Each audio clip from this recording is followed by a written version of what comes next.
Oh my health!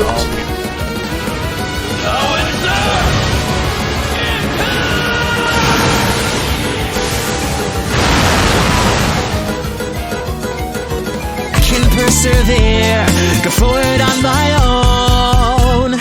There's a bright and shining pure light coming through the darkness of the night. Now I can't help crying for my life. In this endless time that I live inside, take a closer look as who you are.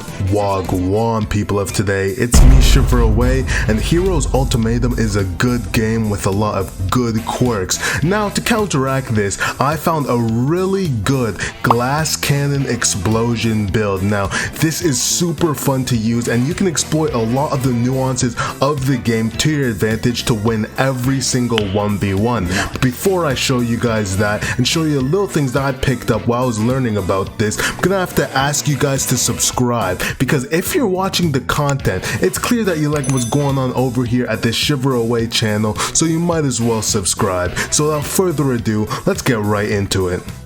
So before I can explain anything else about this, here is the ideal combo that you're gonna want to do. It's probably the most reliable, easiest to pull off, and it does do a decent amount of damage. So I like to start it off with a stun grenade and then immediately gut punch, extend with M1s and finish it off with your first move, the explosion. Now after that, that will usually do at least 80% of their health, or it will just kill them if they also have a glass cannon build. So that will one combo most people. So next here, you'll actually see me in a little scuffle over here, but I'm going to be able to fight this ice user over here. You see I M1, I tried to immediately use explosion to catch him off guard, but it didn't work because he did have his backflip. But now I know that he doesn't have a backflip, and that's the only thing that he can do to escape a combo, and that's why pretty admin on M1ing him. As you can see, fastest reflexes ever, I'm able to block that, gut punch him, M1, and then you're going to want to use your explosion. That's going to do a lot of damage. I extend with my stun grenade, keep hitting him. Then I'm going to use my aerial ace to keep the pressure on him, and then I time the ignition grenade at perfect time, so as soon as he gets up, he dies. Now in this next fight, you're going to see me so I started off at below health. This is against a copy user, and you can see that it's not looking good for me. I don't have much health, but when this happens, since like you can really turn any fight around. Now I just got really lucky there that mine was the one that hit first. I was able to even up the scales. Now I cannot really risk anything. This is basically what a mirror match against another explosion user it would be like, so you really have to just play defensive. I'm going to use my power dash. I sometimes like that skill, but it's also sometimes very hard to use, and then you can finish off with a homing flip. The next pretty important thing to note is the howitzer impact. Now, howitzer impact is probably one of the best moves in the game. There's a lot of ways to cheese it. Now, what you saw right there is the guaranteed block break. If you use howitzer impact after your ignition grenade, if they block it, then as long as it hits, it will 100% block break them, because howitzer impact takes like 99% of your block bar. So you really just need to hit them with any move really, and they will get block broken. It's very good, and if you didn't know that, then you should really start doing that, because it basically makes it guaranteed to hit, but you have to make sure you hit them with something first, because it does have a long cooldown.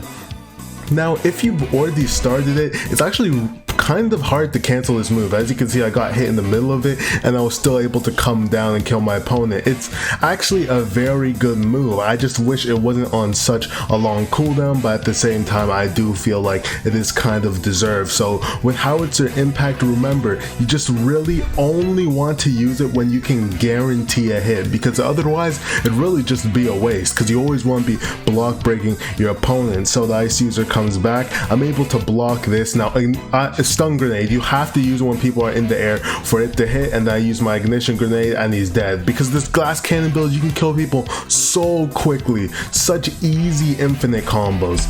Now next we have is actually a 2v1 situation. So I get my quirk erase, so there's really nothing I can do with my build, because it really relies a lot on the explosion moves. It can't really fight back, especially in a 2v1, but they do get outplayed here and really really just they look like a fool. I guess they knew who I was and they were trying to chase me, and then boom. So I hit both of them, and then I tried to use a stun grenade. I thought they'd attack. That didn't work out, so I get erased again. I actually try to keep moving, but then I'm able to hit one of them with the ignition grenade, and then he gets baited. I use explosion and he dies like a moron. So don't believe them. You might have seen that they said that they wanted a screenie. They did not just want a screenie, I assure you.